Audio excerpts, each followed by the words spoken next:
Psicologia organizacional é nosso tema de conversa agora, e ela ainda é bem pouco compreendida por muitas pessoas que costumam associar o trabalho do psicólogo apenas à área clínica ou então processo seletivo dentro das empresas.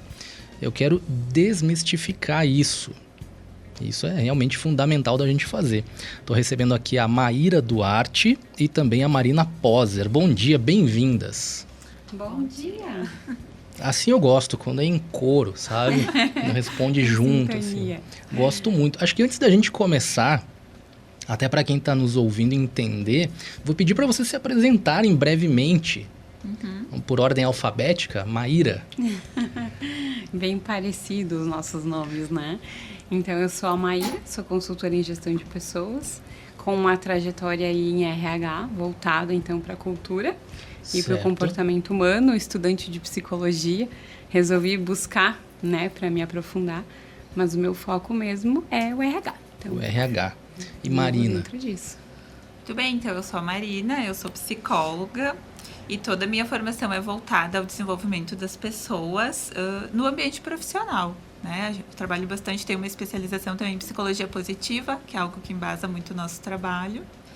E a Virtude já está aí há 11 anos no mercado, atendendo empresas, contribuindo, enfim, com os profissionais. 11 anos que vocês trabalham juntas, mudando o dia a dia das empresas. Isso aí. Por que muitas pessoas associam a psicologia à área clínica e atendimento? Qual que é a diferença?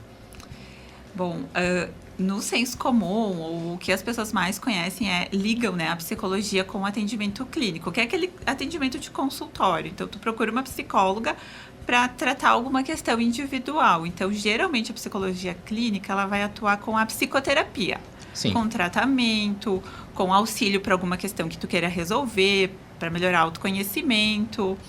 E na psicologia organizacional, a gente vai olhar para o coletivo. Então, a gente vai olhar para a saúde da empresa.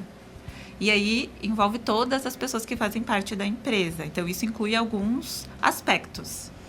É como um olhar para o todo. Então, a gente olha também o indivíduo, né? Como ali na clínica, é mais o indivíduo. O organizacional, a gente vai olhar para o indivíduo, mas a gente vai olhar a empresa como um todo. A gente até brinca, né, que a gente não atende a pessoa, a gente atende a empresa. Que, de certa forma, é olhar para o funcionamento, mas também para as pessoas. Vocês me fizeram pensar numa coisa... Desculpa te interromper. Claro, claro. Vocês me fizeram pensar numa coisa muito interessante. Como qualquer atividade coletiva, então uma empresa é feita de pessoas, cada um dá um pouquinho de personalidade. Se cria um ecossistema que também precisa passar por uma terapia, digamos assim. Isso. E se for parar para pensar, a personalidade, vamos usar esse termo, da empresa é a cultura. Então, a gente olha para a cultura e trabalha com a cultura. Todos os comportamentos envolvidos vão influenciar na cultura. Então, a gente também trabalha com comportamento humano dentro das organizações. Os comportamentos que impactam, porque todo mundo vai levar uma partezinha de si e vai contribuir. Ou não, que aí vai variar. Que aí é onde entra o nosso trabalho. Então, a matéria-prima, a gente pode dizer assim, que é o comportamento das pessoas nos ambientes de trabalho. Que ótimo. Já desmistificando aquilo que o psicólogo ele serve só para recrutamento e seleção. Sim. É muito mais amplo. Muito mais amplo. Então, bem, para as pessoas entenderem, nós não vamos fazer... Podemos fazer, mas não é o foco. Fazer psicoterapia, por exemplo, dentro da empresa, né? E também fazer só recrutamento e seleção. A gente faz, e claro, isso é a porta de entrada da pessoa na empresa, a primeira etapa, né? Do colaborador. Então, esse processo tem que ser qualificado, tem que ser bem feito, tem que ser bem estruturado, porque é ali que tudo começa, a relação da empresa com a pessoa. Mas, além disso, vem vários outros processos. Então, eu faço muito bem isso e a psicologia contribui muito com isso, para identificar perfil, para olhar para as competências da pessoa, se está adequado ou não ao que a empresa precisa. E aí depois vem as outras etapas. Por exemplo, a retenção das pessoas na empresa, que é um super desafio hoje. Exatamente. E até pegando como um exemplo, a gente faz a entrevista assim, e a psicologia contribui muito para isso, porque a gente estuda há muitos anos o comportamento humano. Então, Então, o que o candidato vem e fala para nós, a gente vai conseguir interpretar com um olhar, né, aprimorado, um olhar que tem um estudo científico por trás. Então, a gente também capacita as pessoas que entrevistam, porque sim, é a porta de entrada, é muito importante, mas como disse a Marina, precisa ter uma continuidade. Não adianta ser a melhor entrevista e depois Exato. Não ter uma continuidade. não ter uma né? continuidade. Então, sim, a entrevista pode ser um dos serviços da psicologia, mas não é só. Então, como Isso. essa pessoa é recebida, como vai ser a adaptação dela na empresa, se a empresa é atrativa, se a empresa vai conseguir reter esse talento, tudo isso são questões internas da empresa, que nós vamos estar olhando e orientando também a empresa. Vamos dizer assim, os anseios da população, das pessoas, mudou muito, né? Geração a geração. Acredito que hoje é mais desafiador o trabalho de vocês do que anteriormente, né? Do que há 11 anos atrás, quando vocês começaram. Sim, eu acho que a gente tem mais problemas, talvez. Nós estamos vivendo um momento com algumas peculiaridades, vamos dizer assim. Porém, a gente também tem mais abertura, porque eu acho que as empresas foram percebendo a necessidade de ter esse trabalho.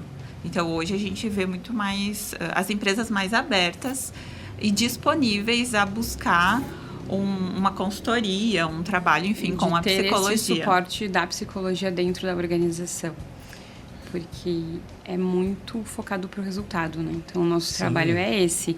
A gente contribui e direciona para resultados. Então, sim, a gente acolhe, escuta, direciona, mas a gente também olha para que resultado a gente está contribuindo dentro da empresa. O que aquilo vai gerar, O que aquilo vai gerar. Eu não sei se vocês têm dados, eu particularmente não tenho, mas fiquei curioso com isso. Eu acredito que o recrutamento feito por vocês e o acompanhamento feito por vocês diminui a rotatividade. Sim.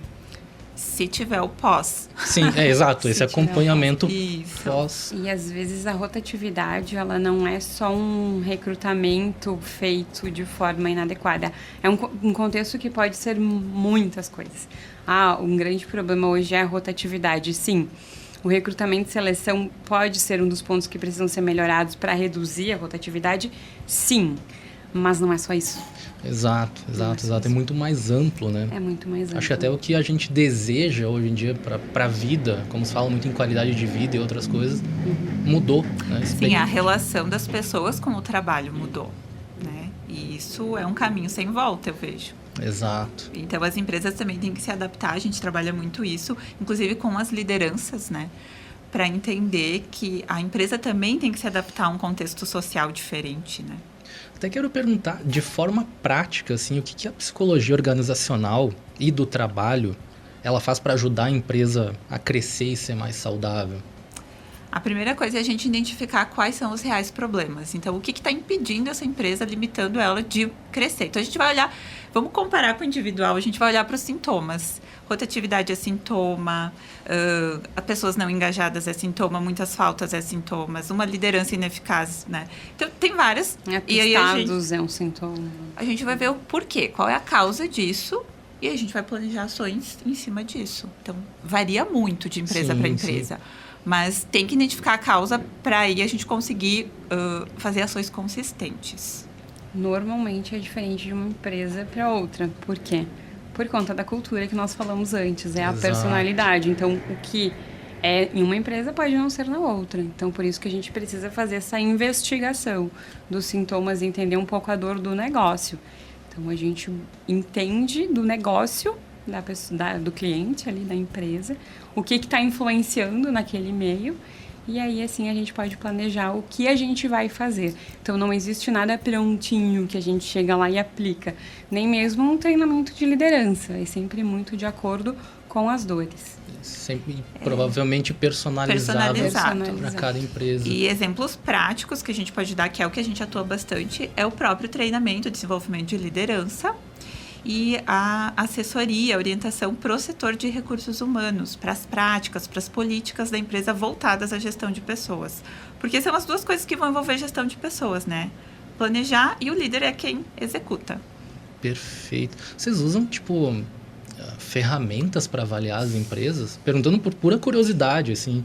testes que são aplicados, coisas assim? Sim. A gente faz um diagnóstico organizacional voltado à gestão de pessoas. E nisso, entrevista é uma técnica, a escuta, né, qualificada, mas também a aplicação de alguns instrumentos de levantamento, né? Então, alguns são testes psicológicos para avaliar perfil e algumas características da pessoa, mas também temos outras escalas, por exemplo, escala de engajamento, de bem-estar no trabalho, pesquisa de clima também é um levantamento, que sai dados, né, relatórios, a gente pode usar, enfim, para mostrar. O embasamento de vocês, né? Sim, por exemplo, o diagnóstico, ele é uma ferramenta que a gente utiliza, que ela contribui para a gente fazer o levantamento das dores. Então, no final ali do diagnóstico, a gente apresenta para o cliente um relatório que pode ser que apareçam coisas que nem só a gente vai trabalhar. Vai fazer um diagnóstico da empresa.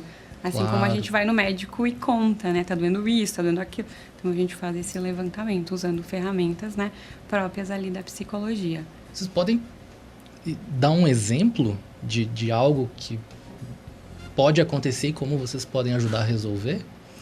Eu acho que a questão da retenção de talentos, que hoje se fala muito. Sim, muito. Não tem uma empresa que não reclame disso, eu acho, né? Sim. E que às vezes a gente vai então ter que entender por que a rotatividade está acontecendo, por que as pessoas não estão ficando ali. Então, vamos falar de um ponto, né? Por exemplo, a remuneração, que é uma coisa que as pessoas também falam bastante. Ah, é salário. É salário? É só pagar bem que a pessoa fica. Às vezes não. Às vezes não. Porque, por exemplo, assim, vamos imaginar um contexto. Eu vou lá, faço a melhor entrevista, contrato um candidato com qualificações, com comportamento muito bom. E insiro na empresa. A pessoa começa a trabalhar. Tá, então ele é bom, vamos pagar muito bem. Mas aí a gente tem que lembrar que o candidato, a pessoa ali, o funcionário tem uma personalidade e a empresa tem outra. Aí não fecha, não dá o match. Então, né? só isso não garante. Então, só isso não garante. Só o bom salário e o candidato qualificado não garante que a pessoa vai ficar. Porque pode não conseguir trabalhar naquela cultura. Então, claro. A cultura tem características próprias. Então, não é só um bom candidato qualificado e pagar bem. E então, é claro que a gente acredita, tá? Que tem que pagar bem mesmo.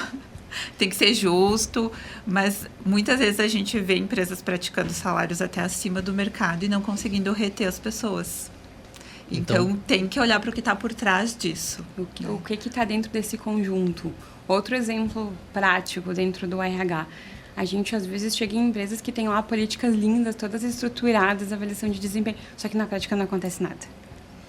A pessoa não recebe nenhum feedback. A pessoa não recebe nenhum feedback, o líder não consegue aplicar aquelas ferramentas que está lá, porque ela tá uma ferramenta teórica, linda, conforme a teoria ela tá linda, mas na prática ela não tá possível de aplicar, por causa que tem influências da cultura, influências das pessoas, influência da liderança. Então tem todo o ambiente acontecendo também. E aí, tá aqui, tá tudo pronto, mas não funciona. Então a gente vai olhar para aquilo e vai transformar que ela seja funcional, prática, que seja possível de aplicar. Então esse é um dos exemplos também do nosso trabalho. Por que vocês acham que existe essa falta de crença, vamos dizer, em aplicar uma política? Eu acredito que não é uma falta de crença, é uma desadequação, vamos dizer assim, não sei se existe essa palavra, não está adequado aquela política com a realidade. Então, às vezes, empresas grandes funciona, mas a minha empresa lá tem 12 funcionários. A gente sempre fala assim, que então, nós não somos consultoras de processo, por exemplo, mas a gente vai olhar para os processos, porque se o processo existe e não funciona, quem que faz o processo funcionar? É a pessoa. Então, às vezes, a pessoa nem entende por que aquele processo existe. Ou, às vezes, ela não está claro para ela, de fato, qual é o processo. Então, quando a gente fala de política, de práticas, está ligado com isso. Então, a gente precisa... Às vezes, é uma questão de comunicação. Então, a descrença, às vezes, está ligado com isso. Não está claro para a pessoa. Nem entende por que vai fazer aquilo. E às vezes não faz sentido nenhum dentro da organização, acontece. Eu acabei de te ouvindo, eu pensei exatamente na mesma coisa. Se não tem a comunicação, não faz sentido. Se não tem sentido, tu já não tem motivação para fazer. E aí, às vezes, a ferramenta avalia coisas que nem são daquela empresa. Que não vai ser feito nada com aquilo. Não vai ser feito nada com aquilo. E aí as pessoas já se desmotivam em fazer. Nossa, extremamente interessante o que a gente conversou aqui. Acho que quem está nos ouvindo também teve como dizem, explodiu a cabeça de quem está ouvindo, como a minha nesse momento. Quero que vocês deixem uma mensagem para quem está nos ouvindo e sobre a importância de um psicólogo na equipe de uma empresa. Bom, eu acredito que a psicologia, ela vai sempre trabalhar para a saúde. Então, a gente trabalha para a saúde da empresa. Isso significa tornar o negócio sustentável. O que isso quer dizer? O que for se fazer, se praticar no dia a dia, tem que ser sustentável no longo prazo. Tem que contribuir para perpetuar aquela empresa. Então, não adianta ser algo imediato, que vai resolver o meu problema hoje e trazer mais 3 problemas amanhã. Então, é esse olhar que a gente sempre vai ter. O que vai ser sustentável? Então, as pessoas têm que estar bem, as pessoas têm que estar engajadas, as coisas têm que estar funcionando, os resultados têm que acontecer, o cliente tem que estar satisfeito. É um todo. E o nosso olhar vai ser para esse todo, para que seja saudável e sustentável. Eu acho que isso já pode nos contratar, só por isso. Exatamente. Fala bastante. Psicologia organizacional olha para o comportamento dentro das pessoas e torna-os mais funcionais. Então, complementando, acho que a Marina já falou bastante, né? Mas complementando isso, comportamento humano. Eu pensei numa coisa agora, te ouvindo, que o trabalho de vocês é extremamente complexo e vocês não podem parar uma empresa para trabalhar. É como se diz, a troca de pneu com o carro em movimento, né? Isso. E às vezes em alta velocidade. É extremamente importante e complexo. A gente vai conversar ainda muito mais sobre esse assunto no decorrer desse mês. Para quem está nos ouvindo, quer conhecer um pouquinho mais da Virtude, lá no Instagram, virtude.psicologia.empresarial. Virtude.psicologia.empresarial no Instagram. Lá também vai ter os links para o perfil da Marina e também da Maíra. E quero agradecer a presença de vocês aqui. Muito bom a gente poder conversar e extremamente esclarecedora a nossa conversa. Nós também agradecemos a oportunidade de poder falar, né, sobre o nosso trabalho e contribuir de alguma forma, né, para a sociedade. E ficamos à disposição para dúvidas. Para quem quiser conhecer a Virtude, pertinho aqui da Sonora, Rua Independência, número 479, na sala 31. E o WhatsApp é o 549-8149-0692. 8149-0692.